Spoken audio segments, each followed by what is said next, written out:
এবারের আইপিএলে দল পায়নি বাংলাদেশের কোনো প্লেয়ার। মেগা নিলামে মুস্তাফিজ এবং রিশাদের নাম উঠলেও তাদের কিনতে আগ্রহ দেখায়নি কোনো দল। এবছর নিলামে চূড়ান্ত তালিকায় বাংলাদেশের 12 জন ক্রিকেটারের নাম থাকলেও নিলামে নাম উঠেছে মাত্র 2 জনের। গত আসরে চেন্নাই সুপার কিংসের হয়ে খেলা মুস্তাফিজুর রহমান যে কোনো একটি দল পাবেন, এই প্রত্যাশা ছিল প্রতিটি টাইগার ভক্তের মনে। 2 কোটি ভিত্তিমূল্যে তাকে নিলামে তোলা হলেও নীরবে অনাগ্রহ দেখায় 10টি দলই। কাটার মাস্টারের পর লেগ স্পিনার রিশাদের নাম ডাকার সময়ও বাংলাদেশিদের হতাশ করেছে আইপিএল দলগুলো। অন্যান্য লেগেতে চড়া মূল্যে এক একটি দল কিনলেও রিশাদের জায়গা হয়নি কোনোটাতে। বাংলাদেশি পোস্টার বয় সাকিব আল হাসানের ক্রিকেট ক্যারিয়ারের বেশ দুঃসময় যাচ্ছে। ক্যারিয়ারের শেষ সময় এসেও এবারও রয়ে গেলেন অবিকৃত। আইপিএলে সবচেয়ে বেশি ম্যাচ খেলা বাংলাদেশি এই অলরাউন্ডারের নামই ওঠেনি এবারের নিলামে।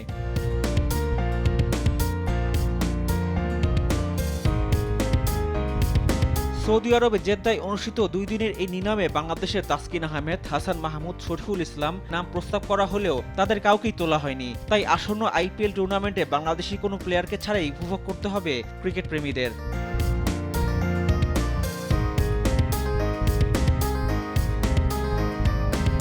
এবারের আইপিএলে দল পায়নি বিভিন্ন দেশের বেশ কিছু লিজেন্ডারি ক্রিকেটারও। দল না পাওয়া এই লিস্টের সবচেয়ে বড় নাম ডেভিড ওয়ার্নার।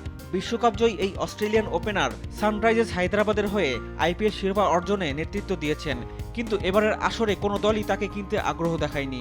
সতীর্থ স্টিভেন স্মিথও আছেন এই তালিকায়।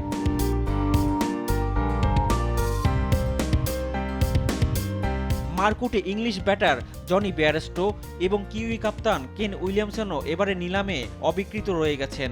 অথচ আন্তর্জাতিক ক্রিকেটে তারা একাই ম্যাচ বের করে ফেলেন হরহামেশা। নিউজিল্যান্ডের গ্লেন ফিলিপসও আছেন দল না পাওয়ার তালিকায়। রিফাত আঞ্জুম, দেশ টিভি, স্পোর্টস ডেস্ক।